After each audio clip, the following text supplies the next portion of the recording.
بسم اللہ الرحمن الرحیم۔ السلام علیکم۔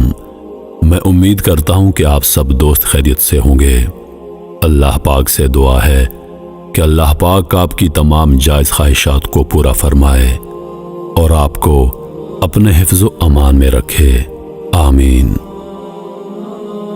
ناظرین، بہت سے لوگوں کی پرزور فرمائش تھی کہ آپ حضرت آدم علیہ السلام سے پہلے دنیا میں کیا تھا، اس موضوع پر ایک ویڈیو بنائیے۔ تو پیش خدمت ہے حضرت آدم علیہ السلام کی پیدائش سے پہلے کیا تھا۔ وَهُوَ الَّذِي خَلَقَ السَّمَاوَاتِ وَالْأَرْضَ فِي سِتَّةِ أَيَّامٍ وَكَانَ عَرْشُهُ عَلَى یہ بات تو سبھی جانتے ہیں کہ سب سے پہلے انسان سیدنا آدم علیہ السلام ہیں۔ اب سوال یہ پیدا ہوتا ہے کہ انسان کی پیدائش سے پہلے کیا تھا، اور اللہ تعالیٰ نے اپنی بے شمار مخلوق میں سب سے پہلے کس چیز کو پیدا فرمایا۔ آئیے اس سوال کا جواب قرآن و حدیث کی روشنی سے حاصل کریں، کیونکہ مسلمان کے رہنمائی کے لیے روشنی کے یہی دو مینار ہیں۔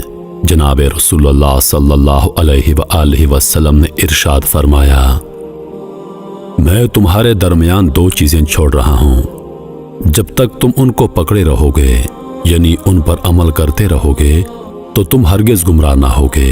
ایک اللہ کی کتاب یعنی قرآن مجید، اور دوسرا رسول پاک صلی اللہ علیہ وآلہ وسلم کی سنت مبارک۔ لہذا ہم سب سے پہلے قرآن کریم کے رہنمائی حاصل کرتے ہیں، جیسا کہ ارشاد باری تعالیٰ ہے، اور وہی ہے جس نے بنائے آسمان اور زمین 6 دن میں، اور اس کا فرش پانی پر تھا۔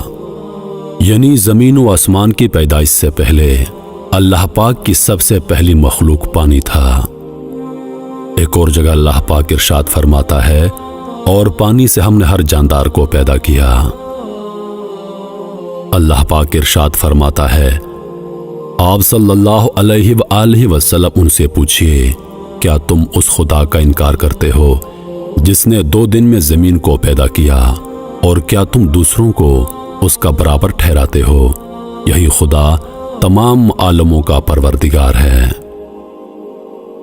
ایک اور جگہ ارشاد باری تعالیٰ ہے، اور اسی نے زمین میں زمین کے اوپر پہاڑ قائم کر دیے، اور اسی نے زمین میں برکت رکھی، اور زمین پر رہنے والوں کی غذائیں بھی اسی زمین میں مقرر کر دیں۔ یہ سب کچھ 4 دن میں مکمل ہوا۔ دریافت کرنے والوں کے لیے یہ واضح بیان اور پورا ہے۔ ایک اور جگہ اللہ تعالیٰ ارشاد فرماتا ہے، پھر اللہ تعالیٰ نے آسمان کی جانب توجہ فرمائی، اور وہ اس وقت ایک دھواں سا تھا، سو اس سے اور زمین سے ارشاد فرمایا، تم دونوں حاضر ہو جاؤ خوشی سے یا دباؤ سے۔ انہوں نے عرض کیا، ہم دونوں خوشی سے حاضر ہیں۔ 2 دن میں ان کو 7 آسمان بنا دیا، اور ہر ایک آسمان میں اس کے مناسب حال حکم بھیج دیا، اور ہم نے آسمان دنیا کو چراغوں یعنی ستاروں سے آراستہ کیا، اور نیز اس آسمان کی دنیا کی حفاظت کی۔ یہ اس خدا کا مقرر کردہ نظام ہے جو کمال قوت اور کمال علم کا مالک ہے۔ زمین اور اس کے متعلق چیزیں یہ سب 4 دن میں اللہ تعالیٰ کے حکم سے مکمل ہوئیں۔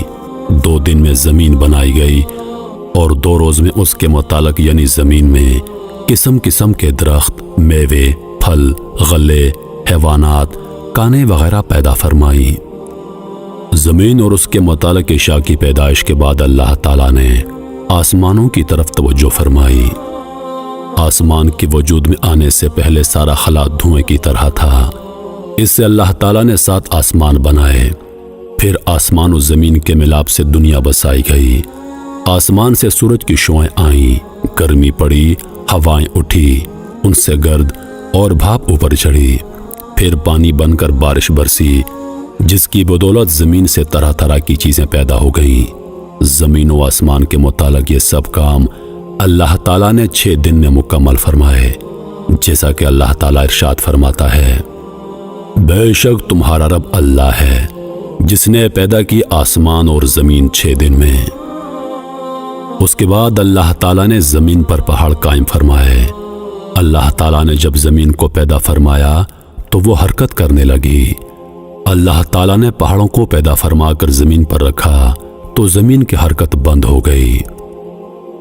اللہ تعالیٰ نے جب زمین کو پیدا فرمایا تو یہ حرکت کرنے لگی، اور اللہ تعالیٰ نے اس کی حرکت کو روکنے کے لیے پہاڑوں سے میخوں کا کام لیا۔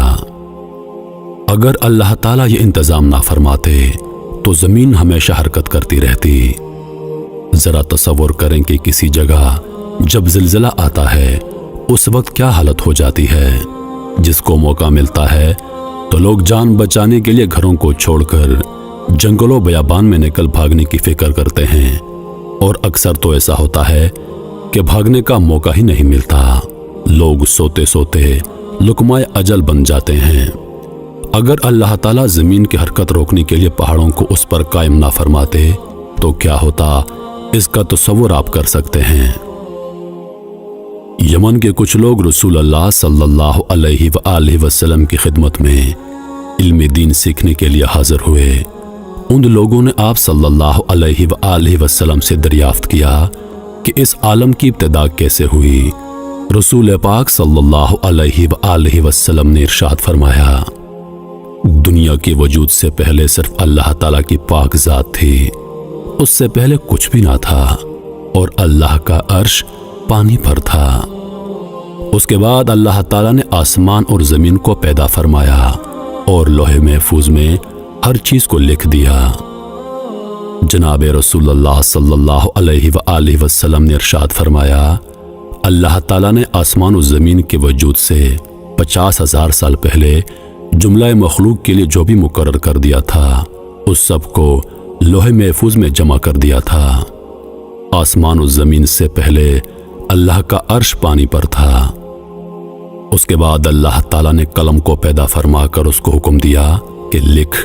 قلم نے دریافت کیا کہ کیا لکھوں؟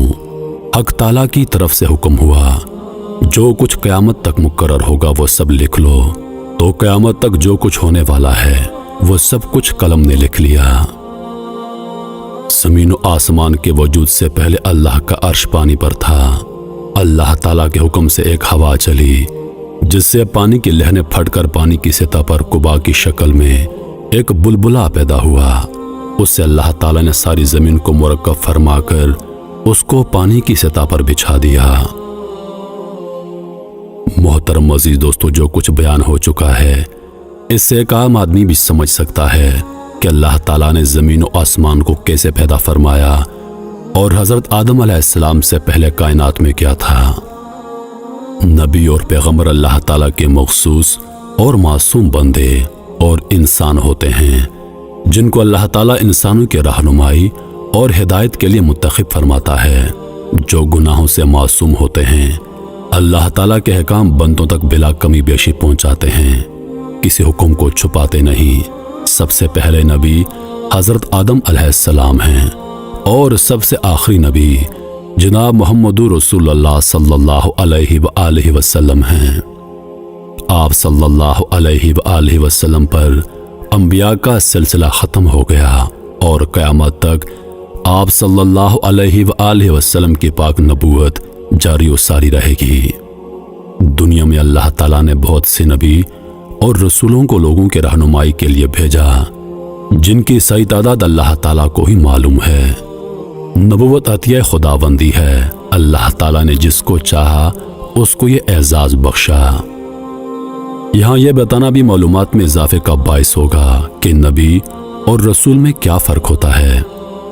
نبی اور رسول میں تھوڑا سا فرق ہے، وہ یہ کہ رسول اس پیغمبر کو کہتے ہیں جس کو نئی شریعت اور نئی کتاب دی گئی ہو، جیسے حضور نبی کریم صلی اللہ علیہ وآلہ وسلم، حضرت موسیٰ علیہ السلام، حضرت عیسیٰ علیہ السلام، حضرت داؤد علیہ السلام۔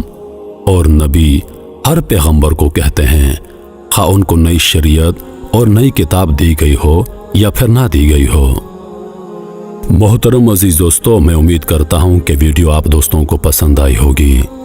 ویڈیو پسند آ جائے تو لائک اور شیئر ضرور کر دیجیے گا، اور آنے والی نئی ویڈیوز کے لیے ہمارے چینل کو سبسکرائب کر دیں اور ساتھ میں موجود گھنٹی کے بٹن کو ضرور دبا دیں تاکہ ہماری ہر نئی آنے والی ویڈیو سب سے پہلے آپ تک پہنچے۔ مجھے دیجیے اجازت۔